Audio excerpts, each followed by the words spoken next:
saya dari RRI Siaran Luar Negeri, Bu. Penegasan mungkin dari Ibu selaku Ketua Dewan Pers terpilih, bagaimana menjadikan kemerdekaan pers di Indonesia itu contoh untuk dunia internasional. Ya, karya-karya jurnalistik kita pada pertemuan di UNESCO kemarin ada dua hal yang menurut saya penting ya. Yang pertama, ada penghargaan yang cukup baik ya terhadap kerja-kerja pers di Indonesia, karena hampir boleh dikatakan tidak ada kasus-kasus yang sangat menonjol ya, dan ruang kebebasan pers kita, indeks kemerdekaan pers kita juga cukup baik begitu ya. Ini adalah modalitas dalam rangka upaya menguatkan kemerdekaan pers kita baik di tingkat nasional maupun global. Meskipun tidak dapat dipungkiri secara fakta ada saja fenomena ya, kalau kita perhatikan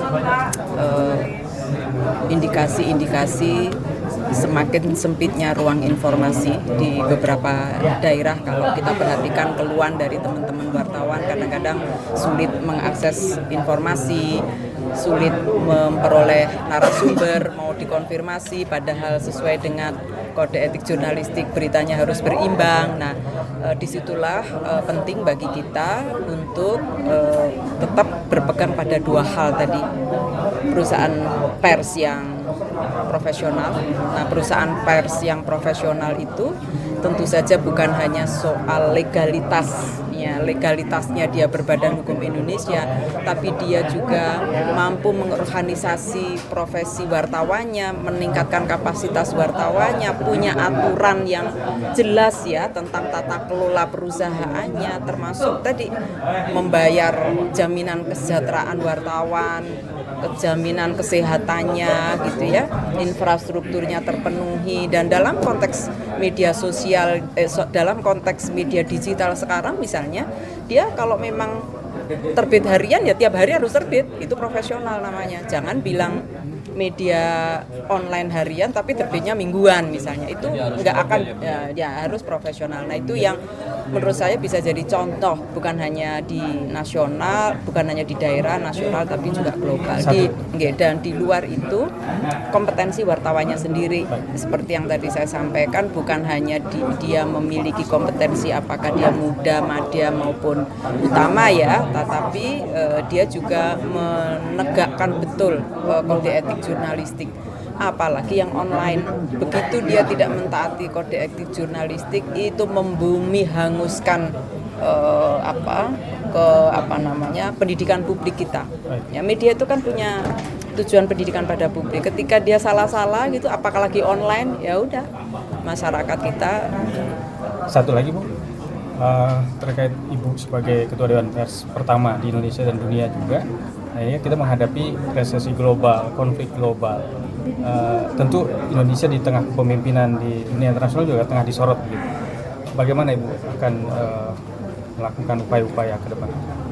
Ya, saya kira kan Dewan Pers seperti yang saya tadi sampaikan tidak bekerja sendiri ya. Kita tahu pasca pandemi kita ada situasi krisis begitu ya, dan temuan dari Dewan Pers selama masa pandemi ini, kondisi media kita juga banyak yang tumbang ya, terutama media cetak ya. Terakhir kemarin kalau kita perhatikan Republika misalnya, lalu merubah menjadi media online. Nah, ini kan akan memberi dampak yang cukup signifikan terhadap kesejahteraan wartawan ya. Tapi kita yakin bahwa dengan semakin kesini ini kan ada kondisi pulih ya, lebih pulih lagi ya dari pandemi, dengan situasi pemerintah yang lebih kondusif, misalnya soal pemberitaan ya, soal informasi. Saya kira itu akan membantu terhadap peningkatan kesejahteraan media gitu, karena semakin mudah mereka diakses itu akan memudahkan bagi media untuk bekerja gitu ya. Nah, yang kedua menurut saya iklim kondisivitas ini yang sangat penting saat ini adalah perlindungan terhadap wartawan. Terus terang harus diakui, wartawan yang misalnya mengalami intimidasi, mengalami kekerasan, ya seperti yang tadi saya sampaikan, belum diposisikan sebagai defender, human right defender. Ini kan para pejuang nih sebetulnya, gitu ya. Nah,